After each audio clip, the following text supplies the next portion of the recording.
Hi there, I am Dr. Siki Gwanya-Mdletye, and in this brief video, I'm going to talk about the cost of ignoring mental illness in your organization, specifically the organizational costs.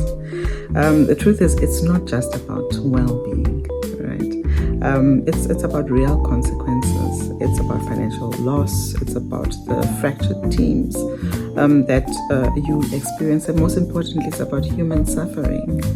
And when we exclude, when we overlook employees that live with mental illness, everyone pays the price.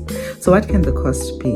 And in practical terms, what can that cost your organization if you are blind to the presence of people living with mental illness within the organization, and to the need to reasonably accommodate them so that your organization can not only be inclusive but can thrive with the diversity that it holds.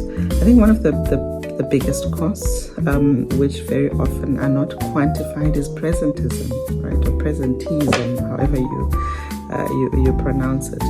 When people are physically at work, when people are there, right, at their desks, in front of their computers or at their workstations, apparently doing the work, but actually not getting much done. Why?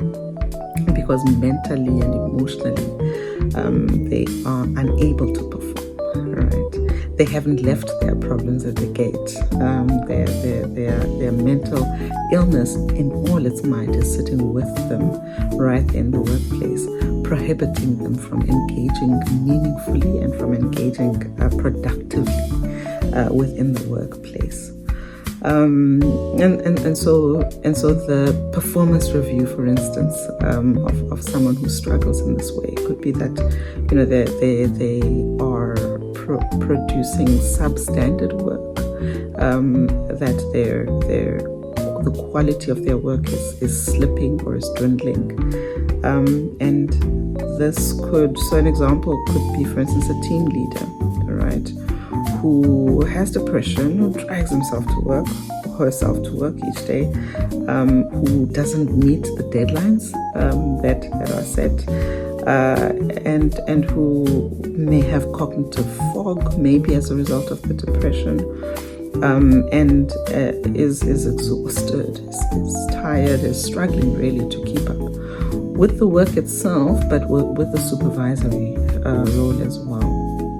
And this person can very easily become labeled as being either unreliable or as being lazy, and as just having shoddy work standards. And so presentism is the first and important cost to your company that ignoring mental illness in the workplace can have. The other cost can be in the form of absenteeism. This is more visible, more quantifiable, and effectively, the person living with mental illness that then decides to say, listen, I can't work out. I'll be booked off either by my GP or by my psychiatrist or by my psychologist, is physically not in the workplace. And I don't need to talk really about the cost of that, because the work needs to continue. So either additional labor needs to be procured to work in their place, and so on and so forth. So absenteeism is the second way in which the company or the organization pays. Another way, really, which again might be difficult to quantify, is interpersonal conflict, interpersonal struggles, which can really increase when mental illness is misunderstood in the workplace, when mental illness is not accommodated for, and also when rigid standards are applied that are inflexible to the needs of one who has mental illness. I'll make an example where someone who struggles with anxiety is working, for instance, in an open space environment, and they're told that they will not have special considerations made, and no thought is given to perhaps we can create a cubicle that will give that contained environment wherein one is not constantly facing others and so on. So even by making small considerations like that, you know, the opportunities for interpersonal conflict, you know, can be circumvented, and the interpersonal conflicts really can be one of the ways in which the organization pays for ignoring mental illness within the workplace. And I think the final result really, and the final kind of cost can be in the form of attrition.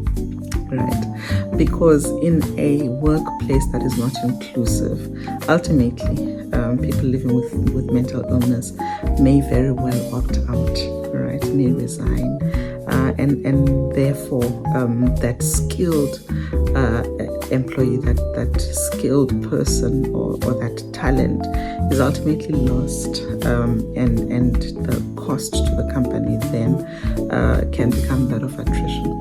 So there is a cost to ignoring mental illness within the workplace, and I want to encourage you, if within your organization you do not have a culture that is inclusive of people living with mental illness, to think through the fact that you know, ultimately your organization is going to pay, right? And in paying, it may very well be in one of these 4 ways. So this is to encourage us, all right? To encourage, to say, let's think through how we can create an environment that is a safe space, and that allows people living with mental illness to thrive within the workplace and to bring the value that they really can in an environment that allows for that. Your mental well-being matters, right? Your mental health matters, and if you do need assistance, if you do need the services of a professional, reach out to your general practitioner, make an appointment, chat through these things to a psychologist or to a mental health care provider near you, so that you are showing up within the workspace fueled and ready to do the job, and in a workspace that allows for that. Thank you.